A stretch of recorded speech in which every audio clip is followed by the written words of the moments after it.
తిరువూరులో రాజు అనే ఒక చిన్న రైతు ఉండేవాడు.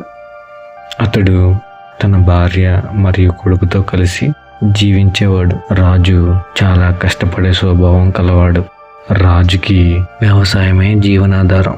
రాజు తన పొలాన్నే ప్రపంచంగా భావించేవాడు. ప్రతిరోజు ఉదయం సూర్యుడు కనిపించక ముందే లేచి పొలానికి వెళ్ళడం అతనికి అలవాటు. ఆ సంవత్సరం వర్షాలు సరిగా పడక నేల పగిలిపోయింది. పచ్చగా ఉండే చెట్లు కూడా వాడిపోయాయి. పొలం చూస్తేనే రాజుకి గుండె బరువు ఎక్కేది.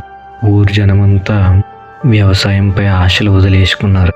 రాజు తన కొడుకుతో ఇలా అన్నాడు, ఎంత కష్టపడినా ఫలితం వచ్చేలా లేదే అని అన్నాడు.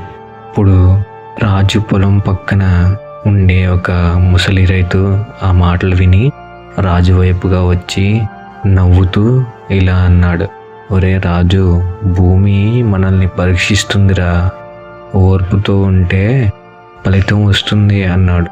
రాజుకి ఆ మాటలు అర్థం కాలేదు. అయినా తన పనిని ఆపలేదు. ప్రతిరోజు పొలాన్ని శుభ్రం చేసేవాడు.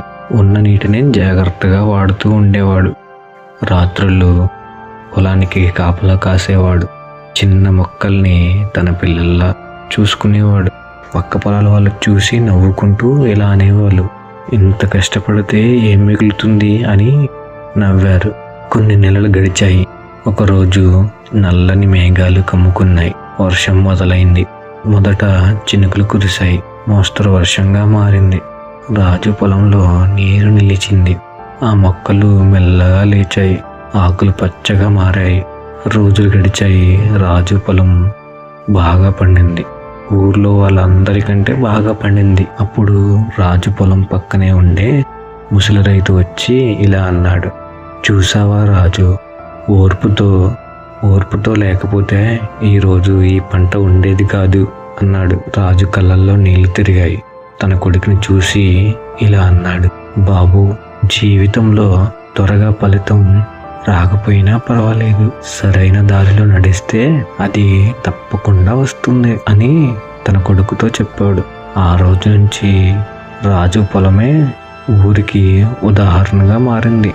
ఓర్పు, శ్రమ కలిపితే అద్భుతాలు జరుగుతాయని చెప్పే కథగా మారింది. ఈ కథలో నీతి, ఓర్పు ఉన్నవాడికి కాలమే బహుమతి ఇస్తుంది.